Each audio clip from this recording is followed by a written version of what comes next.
Welcome, everybody, to episode 40 of Course in the Line with Greg Heym. Thank you, Ray. Who knew? When do you get a pension? How many of these episodes do you have to do until I don't have to do it anymore? When do I get the Johnny Carson treatment where I just get a revolving group of guest hosts when I don't feel like coming in? 41. 4100, episode 4100.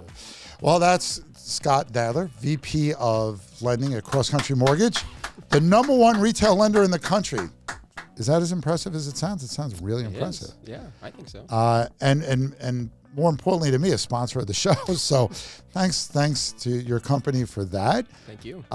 It's September 23rd today. Reasonably nice day in the city. Starting to feel a little more like fall every day. Just talking about that, yeah. No more lantern flies. They seem to all be I gone. don't know. I feel like I saw a ton this weekend. Really? Yeah. So stragglers. They're out there. It's amazing how many you see on Park Avenue. But it's great to be here. You know, we started this show, I guess, a year ago. I'm going to check when our year anniversary is. We should kind of celebrate that. We always said we tried to be informative, concise, edgy, and entertaining all at the same time. We gave that up. We just wanted to be watchable. And having guests like you make that possible. We always start off, how was the weekend? It was great. It was a good weekend. I saw Sebastian Maniscalco at Madison Square Garden. His you bid, have some friends that yeah, but his bid on company coming over and how that's changed. Like now the doorbell rings, you're all furious. Like, oh man, why is it? But in the old days, it's like get the Entenmann's cake. Like let's have a good time. He is pretty funny and relatively clean, right? Yeah, for sure. It was a lot of fun. The place was packed. He sold out 5 nights in a row. I mean, comedy is sort of dying out a bit because of the nature of society now, and there's so many taboo subjects, which they used to make their money off of. He talks about that. Yeah, I think a lot of them are feeling that. Seinfeld has been outspoken about this too, that they can't joke about anything. Yeah. I think it's coming back though. It's better because I think people want it. Well, there's a lot of stress in the world and there's a lot going on, so we certainly need to laugh as much as possible. For sure. That's great. Well, even before the weekend, the Jets won Thursday night, so I was in a good mood. And the Giants. And we don't care about that. Well, some of us do. No, some of you do. No, it's funny because it looked like the game did not start well. This might be the only episode of the year where both teams won in the same week. Well, just remember last year, Zach Wilson and Tommy Cutlets were Offensive Player of the Week the same week. The odds that I'm surprised the apocalypse didn't happen the next day because of the rarity of that. So that was good. And Friday I had a gig, which was good. Saturday, a wedding. You want to talk about the perfect wedding? It was outdoors. My friends have this huge plot of land. And after the ceremony. And the 21st night of September. Right. And, of course, they played that song because who doesn't love Earth, Wind, and Fire? Yeah. I mean, so shortly after the ceremony was over, I was talking to the mother of the bride. And I said, look at this. And there was this gigantic rainbow that came out. And, of course, everybody said, well, that's this person or that's Uncle so-and-so.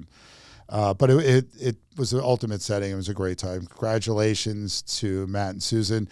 Matt and Susan, congrats. Scott's got some free money for you as a gift. Well, you know what? We can talk about that offline.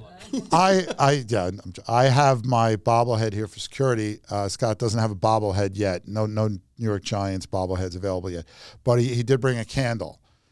We were going to light the candle, but... That's just because it smells bad in here. I told you I'm sorry about that. I'll shower next time before the show. But anyhow, we don't want to set any alarms off because we actually, not my podcast, but another podcast had a fire drill in the middle of it. So we just expect sirens and alarms to go off when they take me away, not because of that. Okay. Well, we've been as irreverent as possible as we can be in the beginning. Coming to you, as always, from Studio 1873, as always decorated by our friends at the Everset. This beautiful set here at Studio 1873 is brought to you by the Everset. The Everset provides full-service staging and furniture rental solutions in the New York area. For more information, please visit us at staging.theeverset.com or email us at staging@theeverset.com to request a free proposal. And we're back with Scott Nadler. All right, so I have to say what the biggest story of the week is. I predicted it. You predicted. I think the previous episode. predicted it would be the big 50 basis point cut. Well, the interesting thing is, I'm sure Do I it's get not. some credit? No. I appreciate it, right? No, you do get credit. Look, after retail sales came out better than expected, the day their meeting started, I thought they were going to go 25 because as much as we're worried about the labor market and how realistic those numbers are, if you see people are still spending, after a strong month the month before, I thought they would have been a little more hesitant. Right. But, if you're the Fed, you come out swinging, right? I guess that was their, it's the first time since March of 2020 they're cutting rates. And we saw that when they were raising rates, they could raise them big time. Mm-hmm. So why not cut them big time? Right.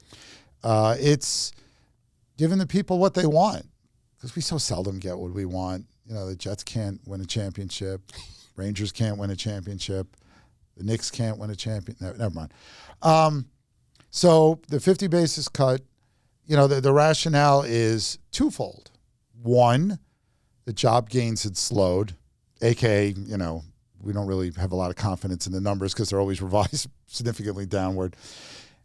And inflation had made further progress towards 2% goal. Right. So basically, we're worried about the labor market, but we think we can go 50 basis points or 0.5%. Since inflation, we're very proud of our inflation reduction efforts. And I think we forget, and maybe a lot of people don't know, the Fed has two mandates. One is to keep inflation at bay. I always say they're like the Night's Watch in Game of Thrones. The dead are coming. You got to keep them from getting past the wall. I like that. But at the same time, maximizing employment. Now, those two goals, and this is a perfect example of when that can happen, are conflicting. So they could look at a slowing jobs market and the increase in the unemployment rate over the last several months, although it did dip lower last month, and say, we got to cut rates. Worried about it. But at the same time, if that's going to stoke inflation, they can't do it. Right. Now they're confident in both. They're feeling very proud of themselves, wearing their big hats and their monocles. Or I don't know how they're dressing. But they do have to be the adult in the room, right? And they didn't do such a great job preventing this inflation. So now they feel that they have a responsibility to clean up the mess. And look, it made everybody happy, right? You were happy about it? Well, look, I think the markets are typically ahead of what the Fed is going to do. It was already baked in. So even on that day where the Fed cut rates, mortgage rates were stable to going up a little bit. Right. When your phone is blowing up with people calling you and clients and real estate agents calling you, asking you what the current rate is on that day, there was virtually no change. It's already been baked in. But this is the beginning of a rate cutting cycle. So we're going to see where things are going, where inflation is, what does this do to the labor market? Because the cut really only impacts credit cards, car loans, business loans, any short-term debt. Loans. Yeah. We keep pointing this out all the time that everybody got happy about it, and then it's like Christmas came early. And then you're getting calls, our brokers are getting calls about, does that mean mortgages are 0.5% cheaper now? And we say it all the time, and we'll say it again. There's no direct correlation between what the Fed does. It's not their fault, though. I'm seeing so many articles. I know. And so many TV pundits that are saying rates are now lower. The irresponsibility of some outlets to say, here's what you can expect. Mortgage rates will go lower. Exactly. Now, people can say, Greg, why are you raining on the parade? You shouldn't be doing that. We have to set expectations here. Scott's got to answer the phone and say, no, that doesn't mean that the rate went down 0.5%. Right. But just to finish what they said, because they did say they have this thing they do a couple times a year called their summary of economic projections, kind of what they're looking at and what they're expecting out of hiring, unemployment, inflation, and the federal funds rate, which is the rate they cut. To bore you and sound like an economics professor, in the old days, before the financial crisis, banks had reserve requirements they had to meet. They kept as little money on hand as they had to because they want to go out and lend it. So what they used to call scarce reserves. So if the Bank of Scott needed money to meet its reserve requirement, it would call Greg Bank and say, hey, I need this much. and this was done through the federal funds desk, and you would have your reserve, and then the next day you pay back. Right. Banks don't do that anymore. So this is more symbolic than anything. What the Fed actually does to maneuver this rate is it will either buy securities, putting money in the market, or sell securities, taking money out of the market. Obviously, this is a case where they're trying to get more money in there, which supply goes up, the price goes down, which is the rate. So it's weird that this is all based on a rate that most people don't know what it is and isn't really used anymore. And I know you've spoken about the inverted yield curve that is it's not inverted anymore. Uninverted, exactly. So now that's scary. When it was inverted for like 2 years, people like, oh, this is always a recession. Then you throw the Somm rule on top of that, and you're like, oh man, it's going to be like double recession or double secret probation. I was watching Animal House the other day. Great movie. Great movie. And so now it's like, wait, the yield curve's not inverted. Wait, that's the way it's supposed to be, but maybe that's not a good thing. Well, it's a good thing for ARMs. So we're going to start to see ARMs come back because for a while now, for a couple of years, you've seen ARM rates higher than fixed rates. Right. And now you're going to see that change. And there was never that ARM reckoning. Like after the financial crisis, people said there's going to be this day of reckoning when they have to transition into fixed mortgages. And then they all got 3% mortgages. And it's like, what's the problem? Right. So if you want to know how many more rate cuts they might have in them, well, here's what they said in their summary of economic projections. Something that you may heard referred to as the dot plot. The dot plot. Right, where they asked the Fed governors. So they expect to cut another 0.5% this year, probably one at the next meeting in November, and then December they'll do 25. A full percent next year, and then another 0.5% in 26. So you add that up, that's 2%. You add the 0.5%, and it's 2.5% cut in rate, which gets it down to 3. That range 2.75 to 3. Right. It's a range again because you can't just say this is the rate. See, lenders can do that. We can. You can't say it's a range of this to this, no. but. We'd like to. So you're saying, okay, well, what about the Fed's inflation target, 2%? When do they actually expect to reach that? Well, according to the summary of economic projections, 2026. But remember, they just have to get it near there. It's like a hand grenade. It counts. If it's near, it's fine. And they'll say it's a forecast. They're going to adjust, right? When you see the downward revisions to these numbers, or when we get the PCE index at the end of this week, we'll see what that says. We're going to have an employment report a week after that. So there's a lot. This data cycle just never ends. And the mortgage rate itself is tied more closely to inflation. Right. So as inflation comes down, you'll see mortgage rates follow. So if cutting rates causes inflation to rise, you'll see mortgage rates rise. And we've seen that before. We've seen the Fed cut rates where mortgage rates have gone up and vice versa.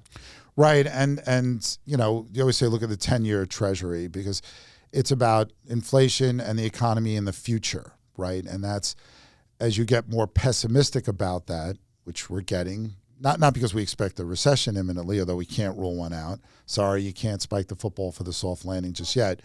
But that will bring, it's like, it's football season. I mean, come on.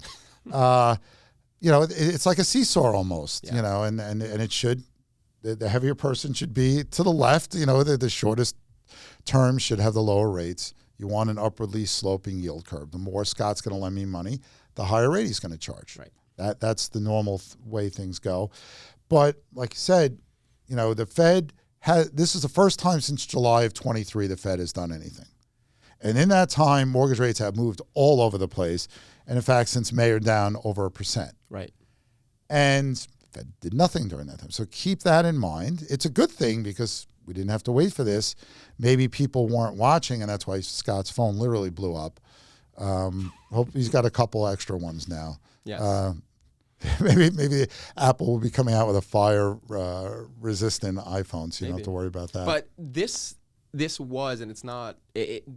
This was a very busy weekend, where we're talking to people who want to refinance. We're talking to people who are making offers on homes that need to go non-contingent because a lot of people went out and looked at properties. So it is amazing how quickly things can shift just based on data that isn't even having a direct impact on rates yet. Right. And even, the rates that it does impact, like credit card rates the most, car loans, stuff like that you'll see that fairly quick. Yeah. And businesses.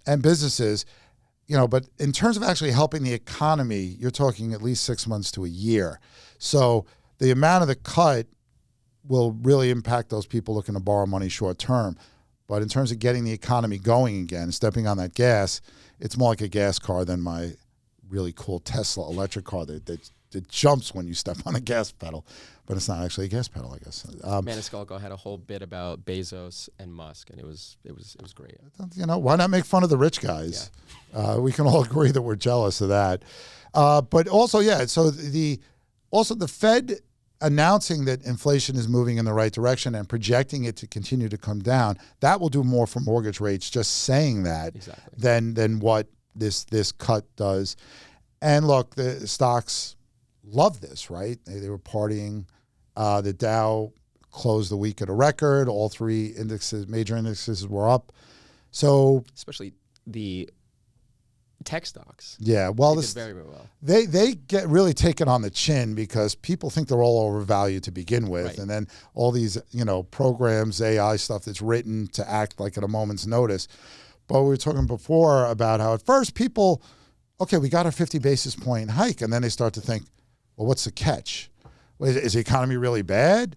Is inflation going to come back? And it's like, you got what you wanted. Just you get a yes, you stop. And I tell my son that since he could speak, when Daddy says yes, walk away. Stop talking. You got what you wanted. Now he's 17, so I have to look up at him. I can't look down at him anymore and say, don't do that. It's like, please don't do that. Well, all right. So that is our bit on the Fed. Not too long. We could talk about it. In business school, I took entire classes on monetary policy. Can't tell you how exciting that was. Although this was before the financial crisis, before this inflation, the highest inflation in 40 years. So it actually came in pretty handy, I got to say. But again, for all the Fed's doing and all they talk about, they don't mention the money supply. Too much money chasing not enough goods. And there's also the potential for another supply shortage, right? Because we're expecting a strike, potentially. Yeah, which I didn't think we were going to talk about, the Longshoremen's Union anytime soon, but that is a thing. Well, that's how things get places, It's like we take all of that for granted. Yeah. It's like, what? It's not just dropped by Amazon drones everywhere? Like, no, it's got to be shipped here. So this is something that can really impact rates. Yeah. Because if there is a strike, where I think it's something like 85,000 port workers on the East Coast and the Gulf Coast are threatening to strike because of wages and protections against, I think, like AI that doesn't take their jobs away. If they do strike and there are supply chain issues, that's inflationary. And that's going to cause mortgage rates to rise, even though the Fed is in this interest rate cutting cycle. And, as a time when the money supply is creeping up again, too. It's down from when it peaked right after COVID, after it was raised 40% like that. But too much money. Chasing too few goods. And exactly. I've never heard M2 or money supply come out of Chairman Powell's mouth. He's got to stay a little more focused on that. But hopefully the strike does not happen. Correct. Because it will cost the economy billions. Yep. And that's not what we need at a time when we're worried about a soft landing, right. And we're worried about job numbers that keep going down. Right. We wish rates went down as quickly as job numbers after revisions. Can we revise rates down? That sounds wrong. Anyhow, all right. So when we come back, we're going to talk a little bit more about mortgage rates and the housing market right after this important message. What do you really need to know about buying or selling a home? First, it's serious business, and it's complicated.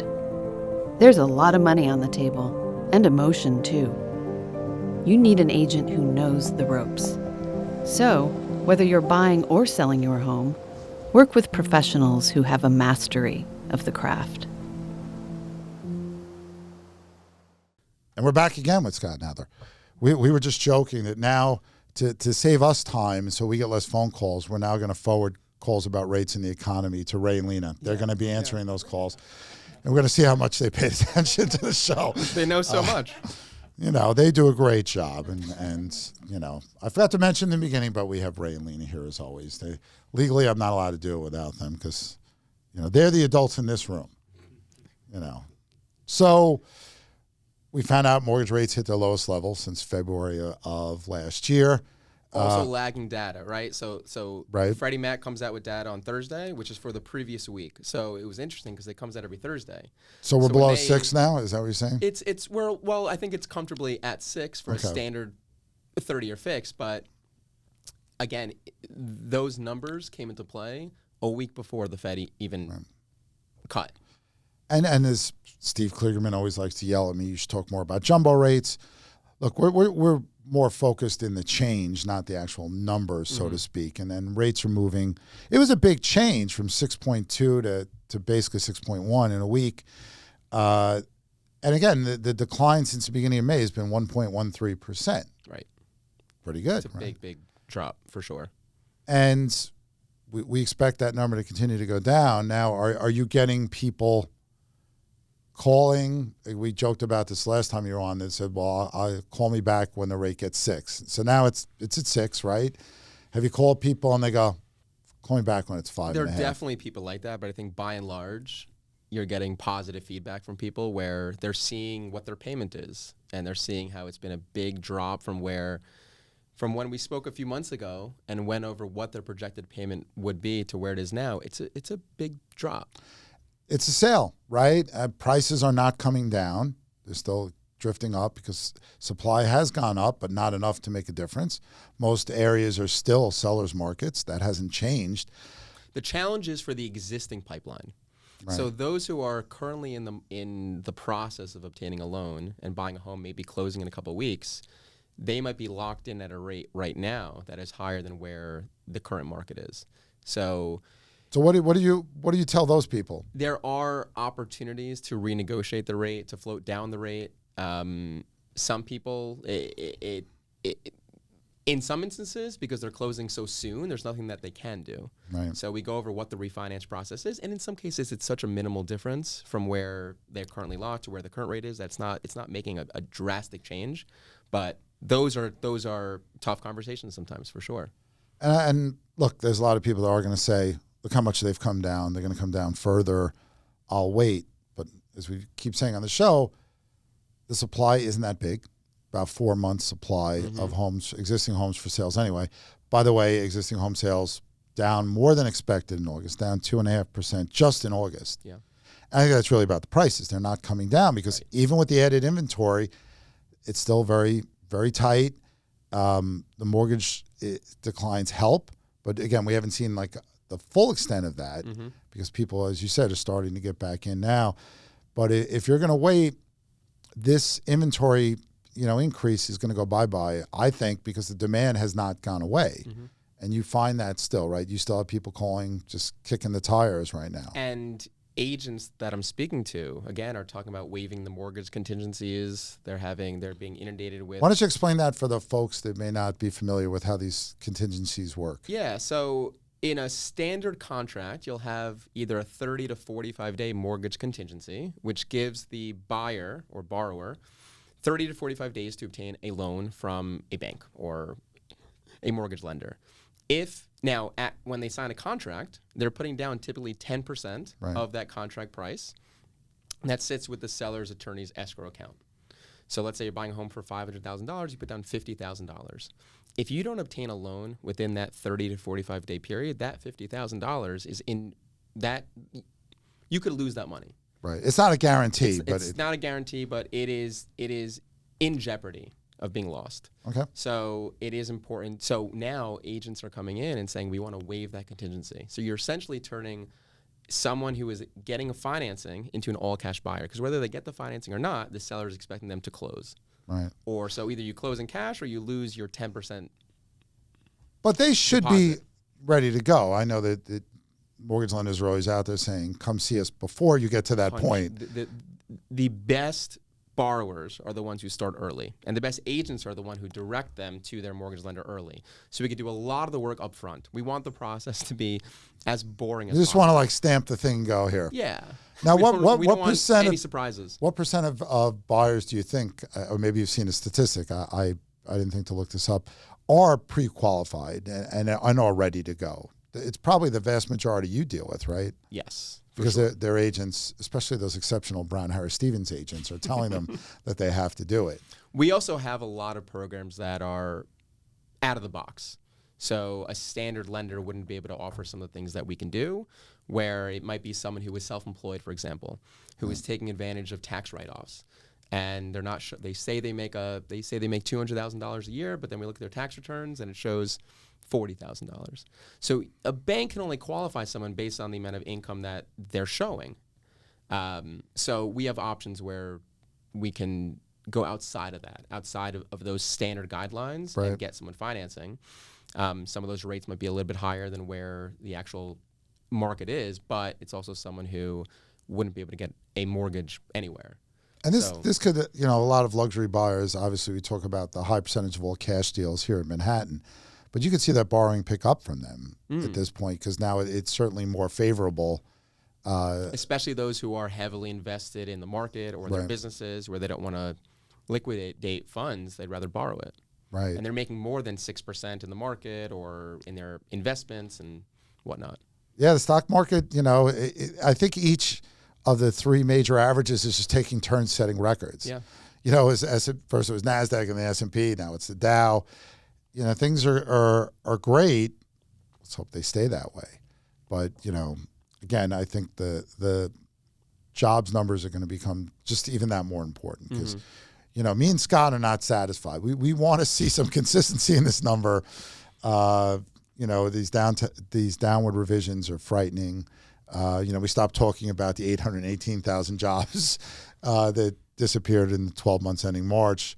Seems like everyone stopped talking about that. Well, because there's been a lot of stuff since then. We all have short memories. The stock market having the shortest memory of all. They don't even think back to yesterday. It's all about 5 minutes ago. That's as far back as they're willing to go. But, I always say it's the ultimate mood indicator, because I think it's about the future.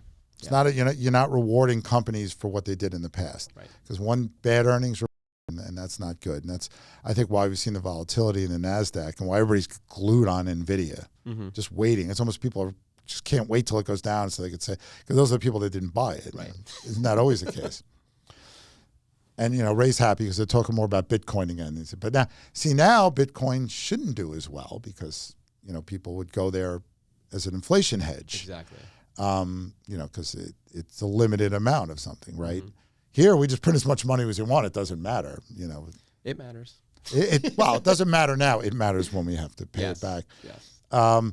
So again, strategy of timing, you're going to try to time the price. You're going to try to time the rate. You're going to have other options to refinance down the road. Maybe not even just the rate, but to a different type of mortgage. 100%. Scott's got a product for you. He's like the variety pack of cereal. Remember the kids? You're too young. But it used to get I ate cereal as a kid. No, but you used to get the variety. You always used to yell at your mother, Mom, get the variety pack. Because there were like 10 different kinds. But that one little thing didn't feed anybody, right? It was like this big. And there was no toy in it because it's a little thing. No, yeah. And we all just got stuck with Frosted Flakes or whatever. Was that your go-to cereal? Yeah, who didn't like Frosted Flakes? I love Frosted Flakes. Lucky Charms. Like a Cinnamon Toast Crunch guy, though. I don't think they really. That was. Oh please, he ate cream of wheat when he was a kid. My mother used to give me that stuff, but it was more sugar than anything else because when she's not looking, you just pour it in there. Lucky Charms is good, but you only wanted the charms. Nobody wanted to eat the other stuff. Right. But yeah, that was. And then when Honey Nut Cheerios came along, it's like, wow, where has this been my whole life? This is like the best. Cocoa Krispies also? I knew to stay away from some of the sugary stuff. Honey Bunch of Oats is my go-to one now. I like that one. Okay. But cereal's not the best thing to eat in the morning. Yeah. As I found out. All right, one more thing because it's interesting and relevant to Scott's business and to all of us. Latest numbers came out. 1 in 8 homeowners don't have homeowners insurance. Shocking. Yes and no, because right? of the prices, yes. And where is the highest concentration of people without homeowners? It's in the South. Yeah. What is the South famous for? Hurricanes and other related tropical storms. Now, I know I've complained about this. I had to shop around with 2 brokers for a new homeowners insurance policy because I live on the South Shore of Long Island where nobody wants to insure, not because of flooding, but because of the winds that go along with these storms. But it's not a great idea if you have a mortgage. Well, right? it's a requirement to let it lapse. To have insurance, and the insurance has to be in place before you even close. So, and is it still replacement cost? Is that? Yeah, exactly. Because in Long Island, I was shocked that the replacement cost when I bought my home was only about half the price. Mm-hmm. But you realize the land's valuable. You don't realize how valuable that land can be in crowded areas. Right. It's over time they've questioned that if I have enough insurance. So we've also seen premiums skyrocket in certain areas, like Florida, for example. Well, and it's hurting Florida's inward migration, because everybody's flocking there for the no state income tax, and okay, but this is canceled out by what my insurance policy. Right. Bad enough I spent the money on the shutters for the windows, the storm shutters. So it's tough, and it's something that maybe is even going to get worse, possibly, right? Because these storms don't seem to be stopping, and potentially, and costs aren't going. Remember, again, we're talking about disinflation when we talk about inflation coming down, not deflation. And there's some insurance carriers who are getting out of states entirely. I found that out not only with homeowners insurance but auto insurance. When I asked why is this premium so high, and a broker said because they want fewer policies in the state. Because they have exposure, they want to make sure. I didn't think New York was a hotbed for storms to that level, but it's not. It's other kinds. You get labeled. I'm south of 27. That's not where you want to be in my neck of the woods in Long Island. Right by the bay, right by Jones Beach. Yeah, it's just bad. And I'm not even in a flood zone. That's what really upsets me. So, anything else that we missed? Did we cover everything? Is this like the perfect podcast? It's almost exactly I think so. 30 minutes. And I think we're good. Wow. It goes by fast with you, Scott. Now it's great. It's great to have you on the show as always. And we thank you for coming on. And guests of the show do get free lunch at Canaletto. My good buddies there. Why I do it. At 208 East 60th Street. Great Italian food. Elvis and the group there will take care of you. Tell them Greg sent you. You'll see me in there at lunchtime. Just, again, stay away from my table because it's my table. But thanks, Scott. Thanks to Ray and Lena. Thanks to the Everset. Thanks to CrossCountry Mortgage. Anything else? Thanks to my parents for having me. That was good. And thanks to the Jets for putting back-to-back wins together. I don't care the teams you beat. You were supposed to beat them, and you beat them. But it was more shocking maybe as the numbers Sam Darnold's putting up for Minnesota. Wow. Very impressive. But yeah, Justin Jefferson, anybody's arsenal, and you're bound to throw more touchdowns, especially than what he had with the Jets. But anyway, that's our show. Everybody have a great week. Enjoy the Fed rate cut, but just let's keep it in perspective and, keep our eye on inflation. We'll be analyzing the data for you so you don't have to watch it. And again, remember, it's not a one-size-fit-all thing, a mortgage. It's not a take it or leave it proposition. There are plenty of ways to find something that works for you, and working with Scott and other lenders and your agents. Just be informed. That's all we're about here. I always say never let someone tell you that you can't get a loan. Let a lender tell you that. Because there's so many options, there's so many programs. They know how to tell it to me easier that I can't get a loan.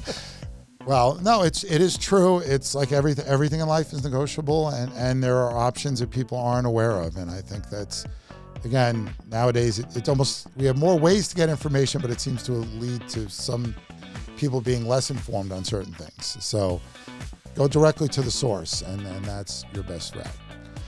Have a great week, everybody, and thanks for crossing the line with us.